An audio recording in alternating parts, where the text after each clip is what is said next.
It's been 18 years since a club outside the top 5 leagues has won the Champions League. Ever since then, football has been so monopolized that every year, only like 4 teams actually stand a chance. Even when Porto won it in 2004, the stars had to align in every possible way in order to make the miracle happen. Just picture this: after an historic 5 league titles in a row, in 2002 Porto were about to miss out on the title for the 3rd consecutive time, which, in a club that obviously demanded success, meant chaos. The average attendance went down to 10,000 and the coach was sacked, but instead of going all out for some big name coach, Porto signed the guy who had been coaching União de Leiria. When it comes to the Portuguese league, clubs don't get much smaller than that, so why him? Well, that guy was José Mourinho, and to anyone who had met him, even back then, it was no ordinary man. His life had been a roller coaster ever since he was a kid, but his focus was always on one thing: football. His dad was a football manager and ex-player, and when José was 9 on Christmas Day, he was sacked. It ruined the holidays and it changed José. From there on out, he would help his dad any way he could. By the time he was 12, he was the one preparing his dad's scouting reports. Still, don't believe the myth that Mourinho never played football. For 2 years he played at Belenenses and Rio Ave while his father was manager, once even scoring a hat-trick in the Portuguese Cup. It was only after all of that they both decided Mourinho was better off on the sidelines, so he began studying sports science and later football methodologies, working as a PE teacher and attending any football courses he could. At 24, he played his last ever amateur football match, moved on to a youth coach position at Vitória de Setúbal, got promoted all the way onto second coach, and then his life changed forever. He was hired by Sporting CP to be Bobby Robson's translator. After only a couple of chats, Robson was mind-blown. He could see Mourinho was one of the brightest football minds he ever came across. Quickly, he moved him to second coach, and over the next 7 years, he was completely indispensable by Robson, who took him alongside him to Porto and Barcelona, then lending his services to Van Gaal as Robson moved to a sporting director position. All these years, Mourinho learned from them and waited for his chance to be in the spotlight. The storm was brewing. In 2000, he got to take over Benfica all by himself. It was a dream job, but it went massively wrong. By the time he joined, the market had closed, the club was in shambles, and before he even sat down on the bench in his first match, the team was already losing.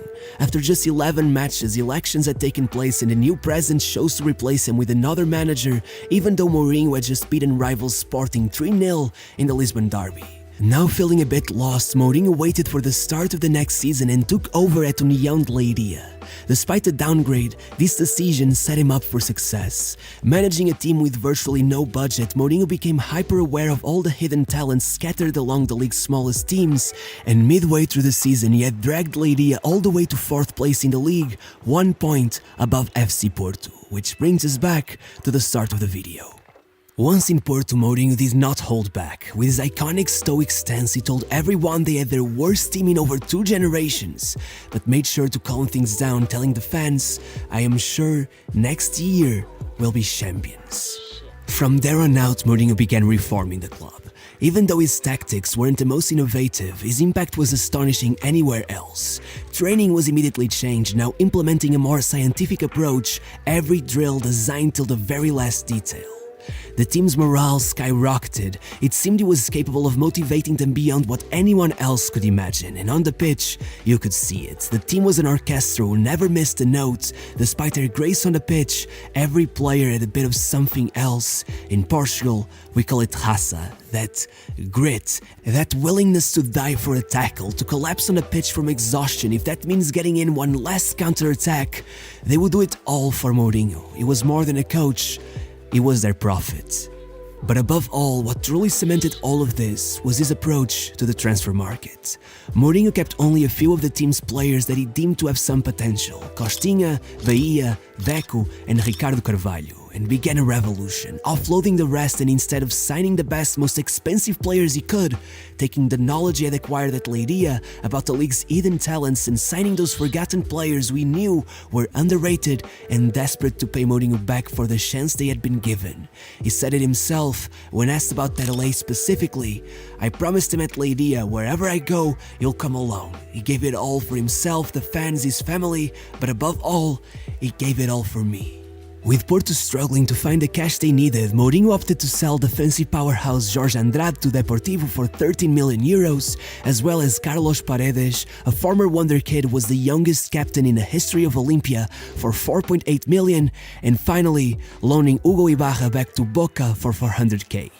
Then, with this money, Mourinho brought Nuno Espírito Santo from Deportivo de La Coruña for 3 million euros, stole Jan Kauskas, who have been in great form during his loan at Benfica, paying Real Sociedad 2.4 million for him, and then raided all Portuguese small teams, taking Marco Ferreira and Paulo Ferreira from Setúbal, 3.1 million, César Peixoto from Belenenses, 1 million, as well as Derlei, Thiago and Nuno Valente from Leiria, 1.2 million. Alongside all of this, Mourinho also pulled off some savvy free transfers, getting Maniche from Benfica as he had been ostracized by the club and forced to train by himself after refusing to sign with agent José Veiga, getting ex-Porto captain Jorge Costa back from Charlton after he had also been pushed out of the club by the previous manager, and getting Boa Vista captain Pedro Emanuel on a free, despite the fact he had just recently taken them to a mind-blowing league title. All in all, Porto came out of this with 6.8 million in profits and a team that at the time seemed like a bunch of nobodies and has-beens with no experience or chemistry. However, with Mourinho shielding them from criticism and leading them on with his undefeated charisma, ambition and confidence, they went on not only to win the league title like he had promised, but they did it while massacring the opposition, obtaining the highest points tally in history and surprising everyone by taking home the UEFA Cup, humiliating millionaire Lazio and Larsen's Celtic on the way. The standout players that year were maybe $500,000 signing Derlei, who scored an astonishing 12 goals in the UEFA Cup, being its top scorer, and Deco was the top assist provider in that same competition, despite having played in the Portuguese second tier just a few years before. However, every player in that team had a purpose, even those in the bench. It seemed almost like a perfect utopia, and it would only get better. In his second full season at the club, Mourinho went a step beyond all that he had done so far.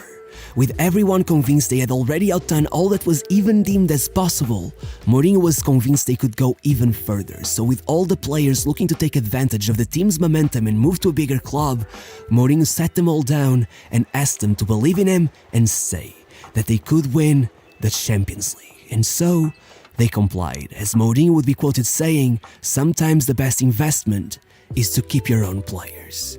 Regardless, in order to make some money, Mourinho allowed Postiga to leave to Tottenham for 9 million euros and Capuscio to Rangers for 1. However, he still maintained his approach and brought Maciel from Leiria for 1.5 million, Pedro Mendes for an undetermined amount, and Bozingo from Boa Vista for only 1 million, while taking on a gamble on Carlos Alberto, signing what looked like the next Ronaldinho for 2.5 million. But above all, he signed Benny McCarthy back from Celta de Vigo, despite his refusal to stay at Porto 2 years earlier at the end of his loan. With the squad now fully assembled, Mourinho had now completed what to this day he refers to as his masterpiece. From the first 11 he fielded on his debut at Porto, only Bahia was left. In front of him, Jorge Costa and Ricardo Carvalho were solid as a rock, tremendous at ball recovery and capable of providing support in transition. Alongside them, Nuno Valente and Paulo Ferreira were the prototypes of the modern fullback, providing the width demanded by his diamond formation and covering the entirety of the flank. Costinha in the middle, an anchor, a titan, a squid with 8 arms and 8 legs, with many names. At nearly 30 years of age, he had reached the peak of his game. In front of him, Pedro Mendes connected him to the two creative geniuses that were Deco and Maniche, who then supplied Derlei, who quite simply was 10 years ahead of his time, and Benny McCarthy, the perfect poacher. While at any moment the likes of Carlos Alberto and always injured Alenichev could come in at any time and disrupt the match. Overall, they were incredibly utilitarian, ruthless in transition, incredibly composed, and capable of converting any sort of scenario into a goal. They were Mourinho's Real Madrid 10 years earlier. Getting to play and win that UEFA Cup was the perfect opportunity. If 1 year before the players had no experience, they were now as confident as Mourinho, and so they just carried on like nothing had changed. Sure, they knew they weren't the best team in the tournament anymore, but as Mourinho said, talent is not the only way to win matches. The journey started with a draw against a Partizan squad trained by Lothar Matthaus and a 3-1 defeat to Los Galácticos. Porto were tied for last place in the group after just 2 matches, yet they didn't seem bothered. Once again, Mourinho's unshakable persona seemed to keep the team together, and with that motivation by their side, following that defeat to Real, they won 34 matches without a defeat in all competitions. The following game came against Drogba's Marseille, and despite the big man's early goal, Maniche and Derlei combined for another 2 before Alenichev made it 3 and closed out the match. Then, in the second game versus Marseille, it would also be Alenichev who would score the result with a single goal, before McCarthy pulled off a brace versus Partizan, allowing Porto to creep up to the second place in the table, before facing Real once more, the real and final test. Against all expectations, following that 3-1 home defeat, Porto arrived at Santiago Bernabeu brimming with confidence, and even despite conceding just 8 minutes into the match, Derlei ended up getting the draw. However, it was right then and there that Porto faced their biggest upset of the season. Derlei had ruptured his ACL. The team's doctors couldn't even be sure that he would be back before the end of the season. This made Mourinho sound the red alert and led him to anticipate Carlos Alberto's arrival half a year. He knew it would be tough to get him ready for Europe that fast, but in his own words, it was completely shameless, and the magic that came with that could help the team. With the group stage over, Porto progressed in second place, 3 points below Real, which meant they were bound to face tougher opposition in the knockouts, and so it was. Manchester United would be their first adversaries. In one of the first ever matches played in the brand new Estádio do Dragão, everyone expected Sir Alex to teach Mourinho a thing or two, but even though Porto did go down early, McCarthy pulled off a brace with 2 incredibly relentless strikes and gave them the win against all odds. Still, Mourinho knew he hadn't won yet, and just as he had predicted in the press conference, at Old Trafford, Porto once again went behind early, meaning if the game was to end like that, they would be out on away goals. On the 75th minute, holding on to whatever hope there was left, Mourinho subbed in Ricardo Fernandes, a free kick specialist. And I kid you not, on the 90th minute, Porto gets the perfect free kick. Ricardo prepares to take it, and Benny McCarthy nudges him to the side and insists he should take it himself. Mourinho goes crazy on the sideline, and then bam, it goes over the wall, Tim Howard gets a hand on it, and Costinha smacks it in on the rebound. Porto were through to the quarters. Mourinho had taken down Sir Alex in Fergie time. With the underdogs all going in full force, Porto then met Lyon, and don't for a second think that was weak opposition. They had Juninho, Edmilson, Malouda, Essia, Elber, Diarra. I mean, they had won the league in 7 consecutive seasons and had humiliated Bayern Munich in the group stage. Regardless, Porto were in total control the whole time, winning the first leg 2-0 and drawing the second at 2 goals each, with Maniche being the hero. It was in the semi-finals against Deportivo that things got serious again.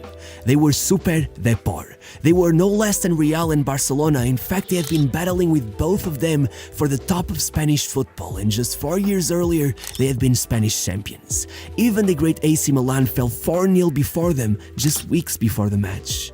And it was right here that Mourinho finally seemed a bit more tense. The first match dragged all the way down to a 0-0 final result. Jorge Andrade had been sent off for Depor, but regardless, Porto now had to beat them in the away game.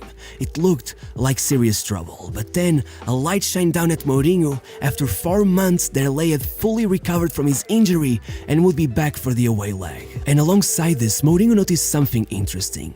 Depor were known for being very physical, however they had 7 players who were 1 yellow away from not playing in the final.